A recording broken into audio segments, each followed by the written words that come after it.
தமிழகத்திலே கனிமங்கள் வெட்டி எடுப்பதிலே, மலைகள் உடைப்பதிலே கோடிக்கணக்கான முறைகேடோ ஊழலோ அரசுக்கு இழப்பு ஏற்படுது. அதுக்கு முழு காரணம் என்னன்னா, 4000 5000 கிரஷர்கள் எந்த அனுமதி இல்லாத கனிமங்களை அரைக்கப்படுது.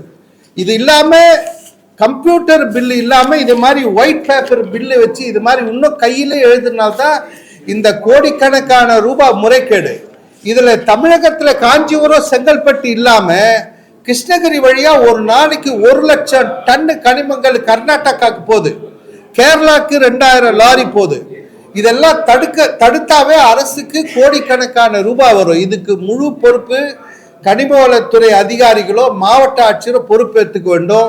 இந்த கனிம கொள்ளையை தடுக்க வேண்டி நாங்கள் மாண்புமிகு துரைமுருகன் கனிமவள அமைச்சர்கிட்ட இருந்து மாண்புமிகு முதல்வர் இந்த பொறுப்பை ஏற்று கனிம கொள்ளையை தடுத்து இதை வந்து நீர் அதாவது நிதி ஆதாரத்துறையை இதை மாற்றி இதில் நடவடிக்கை எடுக்கணும். ஏன்னா எந்த அனுமதி இல்லாமல் எந்த ரூல்ஸ் ஃப்ரேம் பண்ணாதே இவ்வளோ எம்சாண்ட் தயாரிக்கப்படுது. இதனால முறைகேடான எம்சாண்ட், தரமற்ற எம்சாண்டு, வீடு கட்டுபவர்கள் தரமாக இல்லை, அரசுக்கு இழப்பு, கனிம கொள்ளை, உயிரிழப்பு, மர்டர் நடக்குது.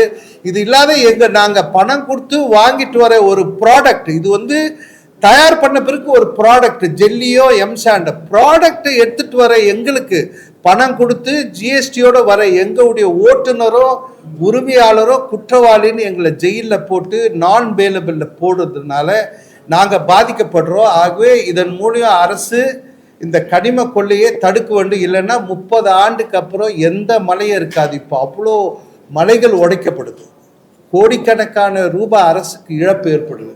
ஆகவே இந்த கனிம கொள்ளையை உடனடியாக முதல்வர் தலையிட்டு தடுக்க வேண்டும். இல்லைன்னா 10 மாவட்டத்தில் லோகாயுத்த அமைப்பை உருவாக்க வேண்டும் நாங்கள் மனு கொடுப்பதற்கு. அப்படியோ மார்ச் மாதத்துக்குள்ளே இந்த கனிம கொள்ளையை தடுக்கவில்லை என்றால் நாங்கள் கிண்டியை நோக்கி, கவர்னரை நோக்கி நடைப்பயணம் போவோம் என்பதை தெரியப்படுத்தும்.